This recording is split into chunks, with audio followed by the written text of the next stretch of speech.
Welcome to bird media. నేను మీ పవన్ కృష్ణమూర్తి. ఆంధ్రప్రదేశ్లో త్వరలో జరగబోతున్నటువంటి స్థానిక సంస్థల ఎన్నికలకి జనసేన పార్టీ ఇప్పటి నుంచే గ్రౌండ్ వర్క్ మొదలుపెట్టేసింది. పార్టీ అధినేత ఆంధ్రప్రదేశ్ ఉప ముఖ్యమంత్రి పవన్ కళ్యాణ్ గారు మొత్తం 14 మంది సభ్యులతో ప్రత్యేక కమిటీని ఏర్పాటు చేయడం ద్వారా స్థానిక సంస్థల్ని ఎంత సీరియస్గా తీసుకుంటున్నాము అనేటువంటి సంకేతాన్ని కూడా ఇచ్చేశారు. పంచాయతీరాజ్ మున్సిపల్ ఎన్నికల్లో ఈసారి బలాబలాలు, గెలుపు అవకాశాలు, క్షేత్రస్థాయి పరిస్థితుల్ని అధ్యయనం చేసి సమగ్ర నివేదికగా రూపొందించడం ఈ కమిటీ ప్రధాన బాధ్యతగా ఉండబోతోంది. సీనియర్ నేతలు, మంత్రులు, ఎంపీలు, ఎమ్మెల్యేలకి ఇందులో చోటు కల్పించడం ద్వారా పార్టీకి సంబంధించిన అన్ని స్థాయిల అభిప్రాయాల్ని ఒకే వేదిక మీదకి తీసుకురావాలనేది ఇక్కడ జనసేన వ్యూహంగా కనిపిస్తుంది. ముఖ్యంగా ఏ ప్రాంతాల్లో పార్టీ బలంగా ఉంది, ఎక్కడెక్కడ గెలుపు అవకాశాలు ఉన్నాయి, ఎక్కడెక్కడ స్థానిక నాయకత్వాన్ని బలోపేతం చేయాలి, ఇలాంటి అన్ని అంశాల మీద కూడా ఈ కమిటీ జిల్లాల వారీగా క్షేత్రస్థాయి సమావేశాన్ని సేకరించబోతున్నారు. అంతేకాకుండా గత ఎన్నికల్లో కూటమి విజయం కోసం జనసేన శ్రేణులు చేసిన త్యాగాలకి ఈసారి ప్రాధాన్యం ఇవ్వాలని పవన్ కళ్యాణ్ స్పష్టం చేశారు.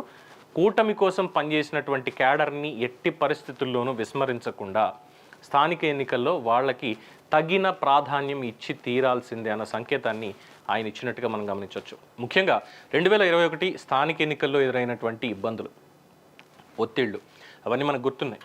ఎందుకంటే ఆ రోజు నామినేషన్ పేపర్ వేయడానికి వెళ్తున్న వాళ్ళని కూడా ఇష్టం వచ్చినట్టు దాడులు చేసి, వాళ్ళని గాయపరిచి, వాళ్ళ నామినేషన్ పేపర్స్ ఎత్తుకుని చింపేసి, కొంతమందిని కిడ్నాప్ చేసి ఆ రోజు అధికారంలో ఉన్నటువంటి పార్టీ వారు ఏం చేశారు అన్నది అందరికీ తెలిసిందే. ముఖ్యంగా ఏకగ్రీవం అనేటువంటి ఒక పాయింట్ని పట్టుకొని అవన్నీ దృష్టిలో పెట్టుకొని ఈసారి పార్టీ మరింత పక్కా వ్యూహంతో ముందుకు వెళ్ళాలని చెప్పి జనసేన భావిస్తుంది. సో ఈ కమిటీ ఇచ్చే నివేదికే స్థానిక ఎన్నికల్లో జనసేన వ్యూహానికి బేస్గా మారబోతుంది. పార్టీ బలం ఎక్కడుంది, గెలుపు గుర్రాలు ఎవరు, ఏ స్థానాల్ని అడగాలి, కూటమిలో సీట్లను ఎలా సర్దుబాటు చేసుకోవాలన్న దాని మీద క్షేత్రస్థాయిలో సమాచారంతో నిర్ణయం తీసుకునేటువంటి అవకాశం ఉంది. అంటే జనసేనకి ఇది కేవలం కమిటీ ఏర్పాటు మాత్రమే కాదు, స్థానిక ఎన్నికల కోసం గ్రౌండ్ లెవెల్ నుంచి గెలుపు ఫార్ములాని సిద్ధం చేసే మొదటి అడుగు. మరి ఈ కమిటీలో ఎవరెవరున్నారు అనేటువంటి నేమ్స్ ఇక్కడ ఒకసారి చూస్తే మొత్తం 14 మంది ఈ కమిటీలో ఉన్నారు.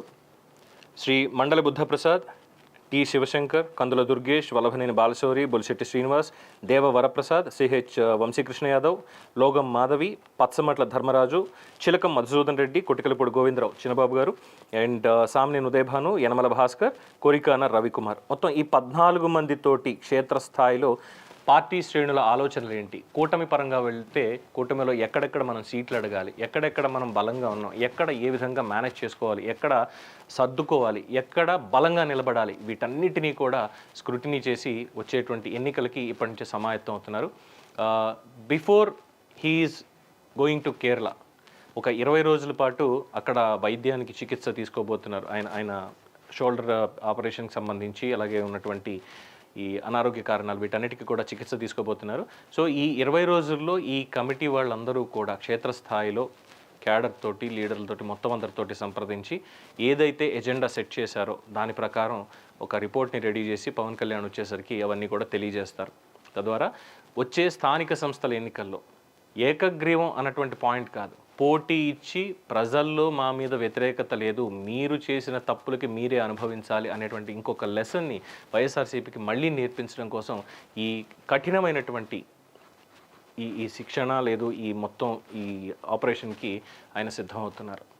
చూద్దాం రేపన్న రోజు ఎటువంటి రిపోర్ట్స్ వస్తాయి, ఎవరెవరు నిల్చుంటారు, క్యాడర్కి ఎంతవరకు దీంట్లో అవకాశాలు దక్కుతాయి కూటమిలో, అలాగే పార్టీల మధ్య సమన్వయం ఏ విధంగా ఉండబోతుంది అనేది భవిష్యత్ నిర్ణయించాలి.